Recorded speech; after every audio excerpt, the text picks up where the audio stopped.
Tomorrow, I plan to come back here and ride the stage, but I don't want to spend hundreds of miles on knobby tires since I'm camping quite far away. Right now, I'm just scouting for nearby parking spots. I have some directions and am going to check out a place whose name I'd rather not mention for ethical reasons.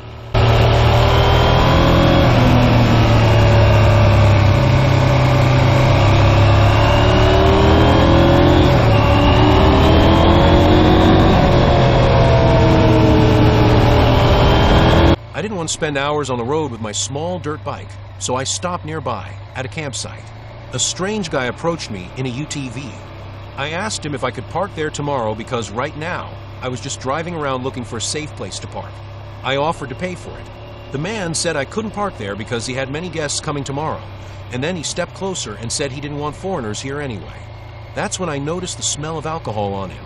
Suddenly, he stepped back, perhaps because he saw the surprise on my face. He told me to park at the house opposite, saying no one was home. But I didn't want to park at a stranger's house just because he wasn't there. He was moving very slowly, like someone with heat stroke, and his face was very red. I suspected he was a little drunk. It was strange because he's supposed to be watching kids on the zip line at a summer camp for children, where they learn to respect God by the way. I thought it was best to stand aside, since they probably don't like my kind here. I am not a stranger, as he called me. I am a foreigner. The next day, I drove back, but the many guests he mentioned were nowhere to be seen. I could have easily fit my car at this campsite, but if he wouldn't let me, that was fine. Instead, I found a spot in the woods to park my car and continued my bike ride from there. From what I saw, this place seems to be God-fearing and not very welcoming to foreigners. Of course, I've seen many videos of bikers parking at this campground. They even shared maps showing where they started and finished, and I followed one to find that this campground was the finish line. Anyway, I guess I am just a dangerous foreigner. The next day, I came back with the 300. I didn't want to drive on that very muddy road since it rained all night. I parked in a clearing I found yesterday and continued my bike ride from there. I had forgotten about that camping guy. I don't even want to see him. He's a strange one. I looked toward the campsite, and of course, not all the cars he mentioned were there. The whole place was almost empty.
If you liked the video, subscribe if you haven't already.